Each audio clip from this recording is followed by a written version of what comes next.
नमस्कार विद्यार्थी मित्रांनो, इयत्ता 10वी मराठी कुमार भारती पुस्तकातील पहिल्या प्रकरणाच्या अभ्यासात आपले सर्वांचे मनापासून स्वागत आहे. आज आपण कवी मंगेश पाडगावकर यांचे प्रसिद्ध देशभक्तीपर गीत जय जय हे भारत देशा अतिशय सविस्तरपणे आणि मजेशीर उदाहरणासह समजून घेणार आहोत. मंगेश पाडगावकर हे मराठी साहित्यातील एक दिग्गज नाव आहे. त्यांच्या सलाम या काव्यसंग्रहातून हे गीत घेतले गेलेले आहे. हा व्हिडिओ शेवटपर्यंत पहा, कारण शेवटी आपण बोर्ड परीक्षेला 4 गुणांसाठी विचारले जाणारे रसग्रहण हे अगदी सोप्या पद्धतीने शिकणार आहोत. तर चला सुरुवात करूया. ओळी आहेत. तू नव्या जगाची आशा, जय जय हे भारत देशा. तपोवनातून तुझ्या उजळली उपनिषदांची वाणी, माती मधुनी तुझ्या जन्मला नररत्नांच्या खाणी. इथे कवी म्हणतात की आपला भारत देश हा संपूर्ण जगासाठी एक नवीन आशेचा किरण आहे.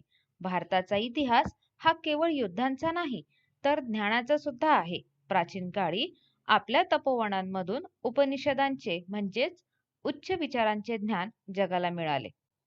पुढे बघूया. जय युगधैर्याच्या देशा, जय नवसूर्याच्या देशा. अन्यायाला पूज, युगांचे जरी लाभले बळ. झुकली ना तुझी मान कधीही, तू ना झालास हतबल. अर्थात या कडव्यात कवी भारताला युगधैर्याचा म्हणजेच पिढ्यानपिढ्या संयम आणि धाडस राखणारा देश असं संबोधतात. भारतावर शेकडो वर्षे परकीय आक्रमकांनी अन्याय केला. अनेक वर्ष राज्य केले. अन्यायाचे बळ खूप मोठे होते, पण तरीही भारताने कधीही त्यांच्या समोर आपली मान झुकवली नाही आणि आपला देश कधीही हताश हतबल झालेला नाही. या कडव्यात कष्टाची जननी तुझी पाऊले पावन, घामातून तुझ्या डोलते हिरवे हे रान. मशाल हाती घेऊन आले कोटी कोटी जन, मिटवून टाकू आज आम्ही हा जुलमी अंधार.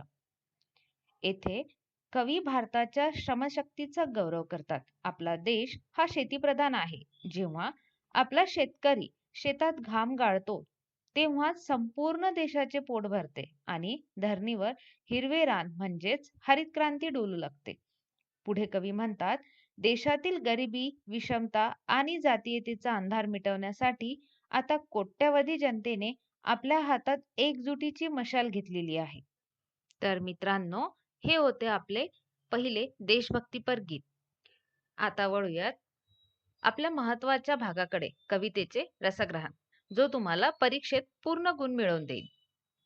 कवितेचे रसग्रहण करताना स्क्रीनवरील दिसणारे जे मुद्दे आहेत, याला आपल्या बुकमध्ये नोट डाऊन करायचं आणि याचा सराव करायचा, जेणेकरून हे मुद्दे उत्तरपत्रिकेत अचूकपणे लिहिता येईल.